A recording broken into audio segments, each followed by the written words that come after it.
नमस्कार। महाराष्ट्रातील तमाम कर्मचारी बंधू आणि भगिनींनो, तुमच्याकरिता एक अतिशय महत्त्वपूर्ण शासन निर्णय घेऊन आलेलो आहे। राज्य अधिकारी कर्मचारी संदर्भात सामान्य प्रशासन विभागाकडून 7 मे रोजी निर्गमित झाला महत्त्वपूर्ण शासन निर्णय। काय आहे या शासन निर्णयामध्ये जाणून घेऊया। याकरिता व्हिडिओ पूर्ण बघा। चॅनलवर पहिल्यांदा आला असेल तर प्लीज एक सबस्क्राइब करून बेल बटन दाबायला विसरू नका। तर चला व्हिडिओला सुरुवात करूया।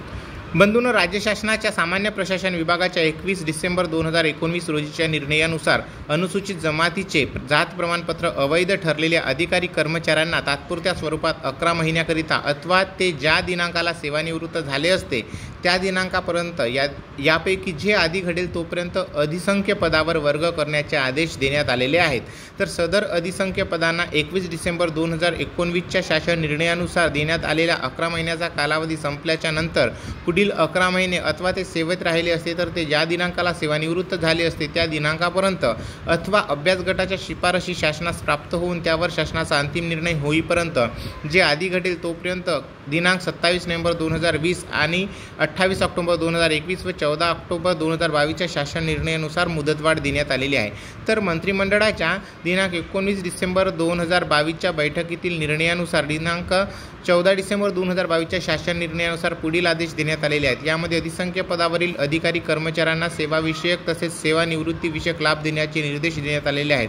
तसेच यामध्ये पदोन्नती व अनुकंपा धोरण याचा लाभ मिळणार असल्याने नमूद करण्यात आले आहे। तसेच अधिसंख्य पदावर कार्यरत असणारे शासकीय अधिकारी व कर्मचारी यांना मानवतावादी दृष्टिकोनातून व त्यांनी केलेल्या सेवेचा विचार करून 1 दिवसाचा तांत्रिक खंड देऊन पुन्हा 11 महिन्याच्या कालावधीसाठी त्यांच्या सेवानिवृत्तीच्या दिनांकापर्यंत सुरू ठेवण्याचे निर्देश देण्यात आलेले आहेत।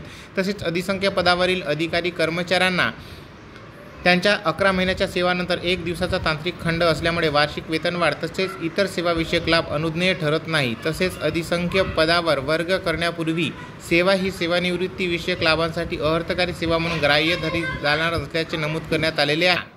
दिनांक 21 डिसेंबर 2019च्या शासन निर्णयातील तरतुदीनुसार 21 डिसेंबर 2019 नंतर अधिसंख्य पदावर वर्ग केलेल्या अधिकारी कर्मचाऱ्यांना वेतनवाढ मंजूर केली असल्यास ती रद्द करण्याचे व वेतनवाढीमुळे देय ठरलेली रक्कम संबंधिताकडून वसूल करण्याचे निर्देश देण्यात आलेले आहेत।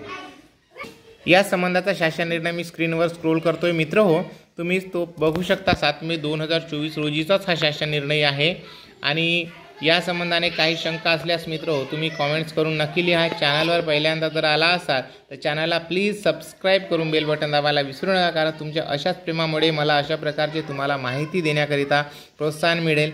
मित्रो, तुमच्याकरिता परत एक विनंती आहे, जर आपण शासकीय निमशासकीय कर्मचारी शिक्षकेतर कर्मचारी इतर पात्र कर्मचारी असाल तसेच सेवानिवृत्त पेन्शनधारक व सेवानिवृत्ती वेतनधारक असाल तर डिस्क्रिप्शन बॉक्समध्ये दिलेल्या व्हॉट्सअप ग्रुपमध्ये सामील व्हा आणि आपल्या चॅनलला सबस्क्राइब करा, जेणेकरून अशा प्रकारचे अपडेट तुम्हाला मिळत राहतील। नमस्कार, जय महाराष्ट्र।